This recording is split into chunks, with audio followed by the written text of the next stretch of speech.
GST काउन्सिलला दादा कधी स्वतः गेले नाही. हां. पण ते सतत तुम्हाला पाठवायचंय. एक तर का? आणि दुसरं की हा अनुभव नक्की कसा होता तुम्हाला? खरं तर मला नेहमी वाटायचं की दादाजी जीएसटी काउन्सिलला गेलं पाहिजे किंवा फायनान्सच्या मीटिंगला त्यांनी गेलं पाहिजे. त्यात दोन हे असायचे. एक तर दादा फायनान्स मिनिस्टर आणि DCM गेल्यानंतर तिथं एक वजनच वेगळं पडतं. आणि दिल्लीमध्ये आहे ना, दादांबद्दल एक वेगळं आकर्षण. कारण किती आपल्याला वाटतं की आपण राज्यामध्ये काम करतोय, पण एक लक्ष असतं सगळ्यांचं की कुठं कोण पॉवरफुल लीडर आहे, लीडरशिप आहे, निर्णय घेण्याची क्षमता आहे. तर एक वेगळं हे दादांबद्दल असायचं. तर ते एक हे होतं की मला असं वाटायचं की नाही का आपला नेता दिल्लीमध्ये, आणि ते दिल्लीत जायचे ना, असं त्यांचा असं गेटअपच वेगळा असायचा आहे का. तर तो गेटअप पण आपल्याला बघायला मिळावा आणि नाही असं एक त्या आपल्या नेत्याचं वलय आपल्याला दिल्लीमध्ये पाहायला मिळावं एक वेगळ्या पद्धतीचं. ही नेहमी मला एक एक भावना माझ्या मनामध्ये असायची. पण त्यांचं हे असायचं की आपल्याकडून समजा काही ना काही त्यांचे पूर्वनियोजित दौरे असायचे. अचानक हे आल्यानंतर त्यांना काही वेळेला जायचं असायचं, पण काही इथं दौरे आले की त्यांना जायला नाही मिळायचं. मला आठवते बऱ्याचशा कालावधीत तर निवडणुकीचा प्रचार किंवा काही ना काहीतरी चालू आहे आणि त्यांना शक्यच नसायचं. काही वेळेला त्यांनी तयारी केलेली असायची.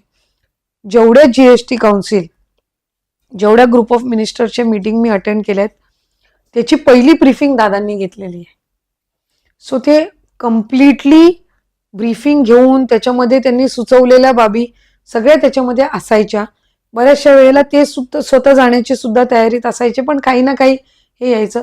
पण त्याच्यानंतर तर काही असायचं की जाते ना आधी ती मांडते ना, कुठं राहतंय का मांडायचं आपल्याकडून काही, तर नाही. तर त्या पद्धतीनं असावं. पण एक संधी मला त्या निमित्ताने जीएसटी काउन्सिल अटेंड करण्याची मिळाली. त्यांनी ती संधी मला दिली आणि त्याच्यानंतर अनेकदा जीएसटी काउन्सिलच्या मीटिंग असायच्या.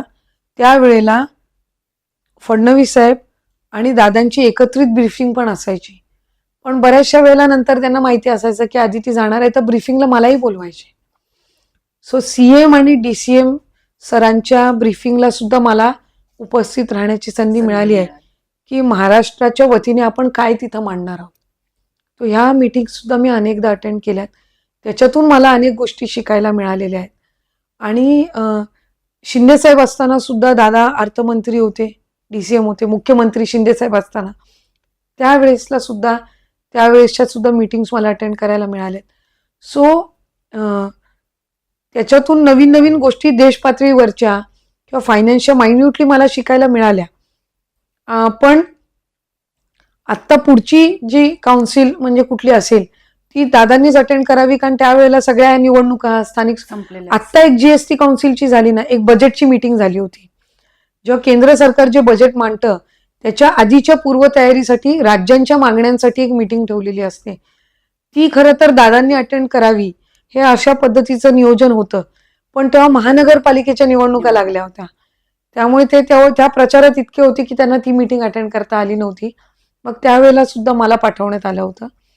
तर अशा पद्धतीनं काही वेळेला मला त्यांनी अपॉर्च्युनिटी दिली की तू जा, तू मांडतेस ना, चांगल्या पद्धतीने मांडतेस ना, कुठे तक्रार नाही येत आहे. तर ते काही वेळेला त्यांच्या स्केड्यूलमध्ये ते त्यावेळेला दुर्दैवाने शक्य नाही व्हायचं, पण त्यांनी ती मला अपॉर्च्युनिटी दिली. मला आठवते अनेकदा राज्याचे मुख्यमंत्री म्हणून फडणवीस साहेबांनी सुद्धा अनेक डिबेट्स अटेंड करताना ज्या वेळेला या संदर्भामध्ये विचारलं गेलं तेव्हा तेही म्हणायचे की नाही, आदिती आमच्याकडून राज्याच्या वतीने तिथं जीएसटी काउन्सिलला जाते किंवा फायनान्शियल मीटिंगला अटेंड करते and she is doing a good job. So हा जो गुड जॉब आहे ना, ही करण्याची संधी मला दादांनी दिली.